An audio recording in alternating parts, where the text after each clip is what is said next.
Let me explain something about the capacity reduction factor and stress factors.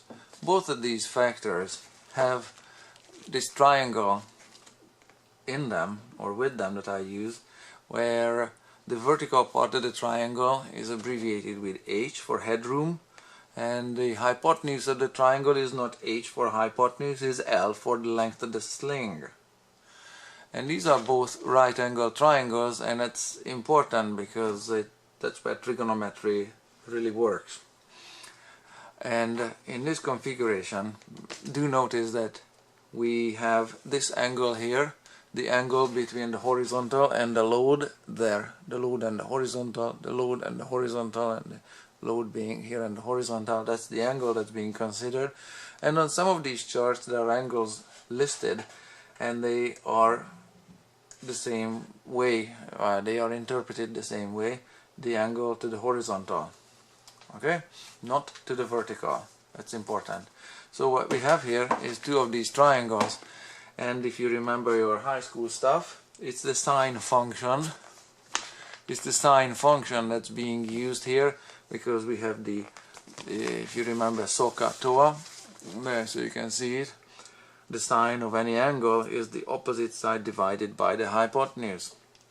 Now I'm going to replace the letters O and H. O would be the opposite, there's the angle, there's the side opposite the angle. Well, that's not abbreviated with O anymore, it's abbreviated with H for headroom. So I'm going to do that with a marker, and I'm going to rewrite this high school formula, that it's headroom, and that's L for length. There, that the sine of an angle is headroom divided by length. Okay, and if we try some of these angles there, you'll see that they are all functions of sine. If you enter on your calculator, there, it's better light this way, sine 90, you get 1 from it. Okay, and in the table there you also have 1 where it says there 90-degree angle up top there, and it's a load angle factor or stress factor of 1. So far so good, but if you try it with 80 degrees you're not gonna get that number. If you try it with sine 80, you're gonna get less than 1. You're gonna get 0.98. But however, if you do it 1 divided by, you take the inverse of all this, and then you enter your sine 80, you do get that number, 1.015. There it is, and there it is. So these numbers are the inverses of sine function. I don't want to explain them anymore. It's already a stretch from high school math, but that's how these numbers, that's how these stress factors come about, and they are all more than 1. You can see 1, 1.2, 1.5, 2, 5, 11.5, and their meaning is that the stress being exerted on the sling is 11.5 times greater than on a vertical pull, or 2.5 times, or whatever the number is. Let's do a sample calculation here quick. Let me just reposition this tripod. Something like that would work, so you can see there.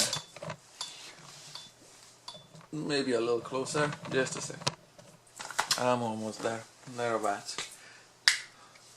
Say if we have, and this side is going to be the capacity reduction factor, and this side is going to be the stress reduction factor. If we have a height of 20 and a length of 30, 20 centimeters, 20 yards, 20 inches, 20 millimeters, it doesn't matter, 20 anything, then you get a load reduction factor 20 over 30, because you know that 20 over 30 is the same fraction as 2 over 3, right? It's the same equivalent fraction, and 2/3 of anything is gonna be a reduction factor. So whatever your working load limit or safe load limit is, if you multiply it by a number less than 1, you're gonna get less of what you started with. Your stress factor, however, works the other way around. If you take your not your working load limit, you gotta start with the weight, of whatever is being lifted, and you multiply it with a stress factor, which is 30/20. You see how the numerators and the denominators trade places? I hope you're not dyslexic. 30/20 is the same as 3/2. 3/2 is 1.5. And if we go back to the headroom, so whatever weight you're being lifted, you have to times it by 1.5 to get the stress factor that's being developed in the slings combined. And then you have to divide that whatever you get out of it, depending on how many slings you're using, say 2 or 3 or whatever the case might be. So that 1.5 looks like, let's go up there. I know we're shooting from below. There about 1.5 there, and it's close to 1.5, and it's a 40-degree angle. So let's play with that 40-degree angle there on the calculator one last time here. I'll show you how that 40-degree comes about.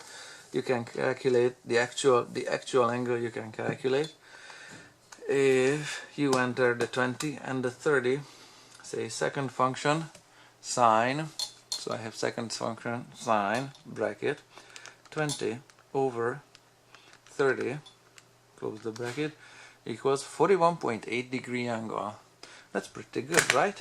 So there's your factor 1.5. On the screen you saw 1.555, but that belonged to the 40-degree angle. And here we have a 42-degree angle.